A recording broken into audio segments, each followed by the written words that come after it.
हमारे वृंदावन में एक स्थान है, उस स्थान के महाराज जी कहीं जाते नहीं थे, पर एक बार किसी भक्त के बहुत आग्रह पर उनको जाना पड़ा। तो अपने ठाकुर जी की सेवा अपने हाथों से करते थे, वो चैतन्य मान करके ही करते। सब लोग इधर देखो, सावधानी से सुनो। देखो, जिस प्रकार पहाड़ी यात्रा पर जब जाते हो तो जगह जगह लिखा रखता है कि सावधानी हटी दुर्घटना घटी, ऐसे ही आप जब कथा में बैठ जाते हो ये समझो ये पहाड़ी यात्रा है, यहां सावधानी बिल्कुल नहीं छोड़नी है आपको। एक एक शब्द व्यासपीठ का आपको सुनना है। ये इतना परिश्रम काय के लिए, इतनी सब व्यवस्था की गई सुनने के लिए, तो सुनो ध्यान से। क्या बता रहा था मैं? हाँ, एक संत थे वृंदावन के, वो अपने ठाकुर जी को छोड़ के कहीं नहीं जाते थे, पर एक बार एक भक्त ने बहुत प्रार्थना की, संत के भी मन में ऐसी भावना आ गई कि अब ये मेरे साथ जो सेवक रहता है ये भी सेवा सीख गया है, तो अपने ठाकुर जी की सेवा 2 दिन के लिए इसको दे जाता हूं, मैं हो आता हूं कहीं। सेवक से बोल के गए, सुनो हम 2 दिन के लिए जा रहे हैं, बढ़िया से सेवा करना ठाकुर जी की, और लौट करके आएंगे, अगर ठाकुर जी की सेवा हमको बढ़िया दिखी तो हम तुमको उपहार देंगे। सेवक बोला फिर ठीक है, फिर तो बढ़िया से सेवा करूंगा इस बार। अब महात्मा तो चले गए, सेवक ने क्या किया, अब उसके हो गए ठाकुर जी, उसने बढ़िया पानी में सरफ घोल करके और लेकर के ठाकुर जी रगड़ दिए पूरे ऊपर से नीचे, सरफ से नवा दिए। और इतना ही नहीं, बर्तन मांजने वाला जो मांजना होता उससे मांझ और दिए ठाकुर जी। एक घर में मैंने भी ऐसी सेवा देखी थी। आपको पता है, जो लड्डू गोपाल की सेवा करते हैं या कहीं भी सेवा करते हैं, ठाकुर जी की सेवा में कभी अंगूठे का प्रयोग नहीं करना चाहिए। अंगुष्ठ का प्रयोग मतलब ठाकुर जी को इत्र लगाते हैं या उठाते हैं बैठाते हैं, तो ऐसा भाव रखना चाहिए कि अंगूठा जो होता है सबसे बलवान होता है हमारे हाथ में। सेवा प्रणाली कहती है जब आप ठाकुर जी को अंगूठे से दबाते हैं तो उनको श्रम हो जाता है, उनको लगती है, इसलिए ठाकुर जी की सेवा में उंगलियों का प्रयोग करो। अब बहुत भारी ठाकुर जी हैं तो अंगूठा भी ऐसे स्थान पर लगाओ जहां पर ठाकुर जी को लगे ना, और फिर बैठाने के बाद में कहीं अंगूठा लगाना ही पड़ा है तो उसके बाद भी सहला दो, ठाकुर जी आपको श्रम हो गया। इतनी सूक्ष्मता देखी जाती है सेवा में। ठाकुर जी को अंगुष्ठ का प्रयोग नहीं। आरती करने के बाद आरती ठाकुर जी से दूर रखनी चाहिए, क्यों? उसकी गर्मी ठाकुर जी को लग जाएगी, उष्णता हो जाएगी। कई लोगों के यहां अखंड दीप जलते हैं, पर दीप का स्थान अलग होना चाहिए, ठाकुर जी के मुख पे नहीं। पर यह बात भी है कि ये सब सेवा भाव वहां है जहां भाव से सेवा होती है, जहां केवल और केवल बस करनी है वहां तो कुछ भी करो, पर जहां भाव प्राधान्य वहां छोटी छोटी बातों का ध्यान रखा जाता है। ठाकुर जी सरफ से धो दिए। उन संत को रात्रि स्वप्न में रोते हुए ठाकुर जी मिले, और जब रोते ही हुए नहीं, जहां जहां सरफ लगाया था जहां जहां वहां वहां घाव और आ गए ठाकुर जी को। संत तुरंत लौट करके आए, मंदिर में आकर के देखा ठाकुर जी चमक रहे थे, पहले से ज्यादा सुंदर दिख रहे थे। संत ने पूछा सेवक से, तुमने सेवा की? ठाकुर जी बोले हाँ। सही सही बताना क्या किया? बोले आप वो मत पूछो, ये बताओ ठाकुर जी बढ़िया लग रहे हैं ना? बोले ठाकुर जी बढ़िया लग रहे हैं, लेकिन बताओ तुमने क्या किया?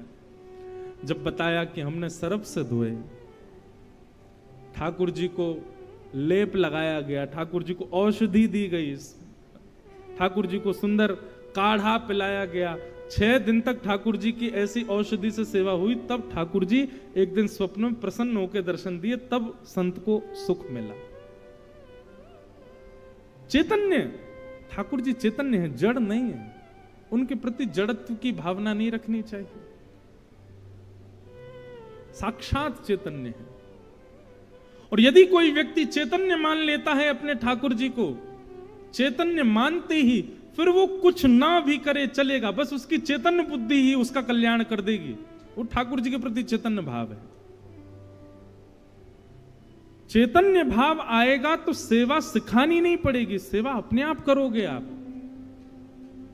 घर में पुत्र जन्म लेता है, बताना नहीं पड़ता कि उसको दूध पिलाओ, बताना नहीं पड़ता उसके कपड़े बदलो, बताना नहीं पड़ता गीला हो गया है चेंज करो।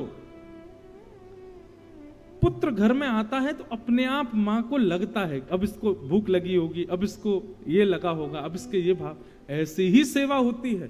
ठाकुर जी को चैतन्य मानो, ठाकुर जी जड़ नहीं है, उनके प्रति जड़त्व की भावना नहीं। और आप विश्वास मानिएगा, जिस दिन से आपने चैतन्य मानना प्रारंभ, और सुनिए, केवल ठाकुर जी नहीं, अपने गुरु को भी चैतन्य मानो, गुरु के प्रति भी चैतन्य भाव। मानव का कल्याण केवल दो लोग कर सकते हैं, और दोनों ही गकार हैं, गा से प्रारंभ होते हैं। पहला तो ग्रंथ और दूसरा गुरु। जिसके जीवन में ये दो ग नहीं है, ग्रंथ और गुरु, उसका जीवन पशु के समान है, पशुवत है। या तो ग्रंथ को स्थान दीजिए जीवन में, लेकिन एक बात और सुनिएगा, केवल ग्रंथ को स्थान दिया, गुरु को स्थान नहीं दिया, तो भी कहीं ना कहीं फिसल जाओगे। ग्रंथ गुरु दोनों जीवन में चाहिए। अब गुरु जीवन में चाहिए, इसका मतलब दीक्षा हो, हम किसी प्रणाली से, किसी परंपरा से बंध जाएं। अगर आपका विश्वास अटूट है तो बंद हो, लेकिन सबसे पहले दिशा ग्रहण करो, सबसे पहले विश्वास अटूट करो उस स्थान पर, उस गुरु पर।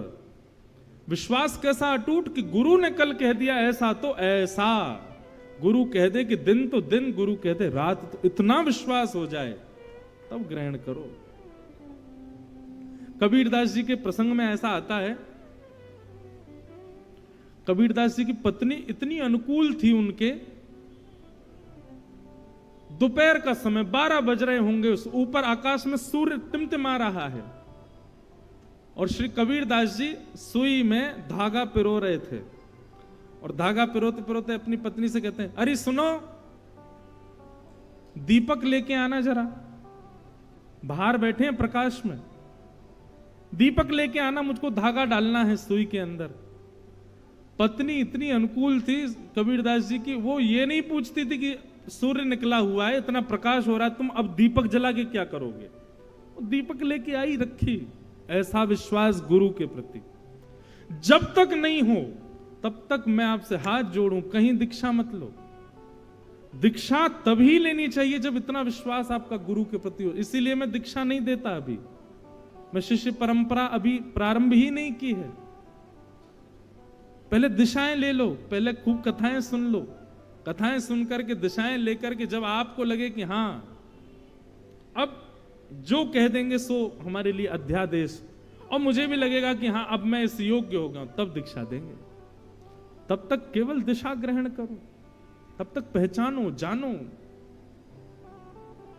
तो गुरु के प्रति और ठाकुर जी के प्रति, दोनों के प्रति चैतन्य भाव रखो। जब तक चैतन्य भाव नहीं रखोगे, अब चैतन्य भाव है तभी दरबार में वसंत शाह, पारू शाह जी वर्षों पहले हुए, ऐसा नहीं, आज भी हैं। अब मुझसे एक बार किसी ने पूछा, आपके वृंदावन में निधिवन में ठाकुर जी रास करते थे? मैंने थे नहीं, हैं। वृंदावन में ठाकुर जी ने ये लीला की थी नहीं, अब भी करते हैं। ये था, ये थे, हैं में बदल जाए, इसी को कहते हैं चैतन्य। आप जड़ भाव मत रखो ठाकुर जी के प्रति, चैतन्य भाव ले आओ। परम चैतन्य है वो, ऐसी भावना रखो। ये दूसरा रूप है ठाकुर जी का, सत्य, चित्त, और तीसरा आनंद। आनंद ठाकुर जी का स्वरूप है।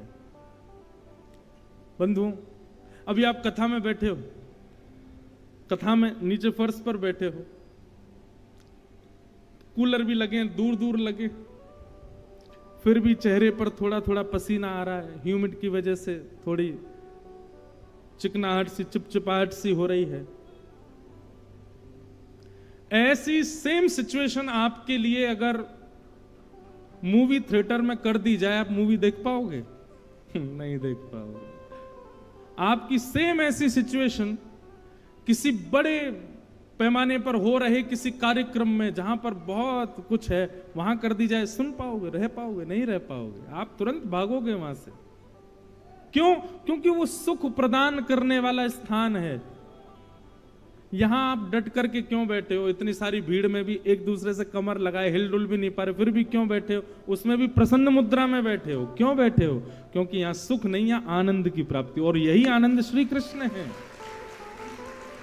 यही आनंद है श्री कृष्ण, यही श्री कृष्ण है जो आप सबके मुख पर प्रसन्नता के रूप में दिख रहे हैं। आप यहां पर गिन नहीं रहे, मैं भी तो नहीं गिन रहा, मुझे भी थोड़ी बहुत दिक्कत तो हो रही, मुझे मेरी आवाज ही थोड़ी कम आ रही, गूंज आ रही, कुछ हो रहा है, लेकिन एक प्रसन्नता है ना। मेरे मन में कई सारे भाव आ रहे हैं, ये गा दूं, ये गा दूं, ये गा दूं, डर के मारे गा नहीं रहा, कहीं गाना प्रारंभ किया तेज आवाज हो गई तो कैसे गाऊंगा।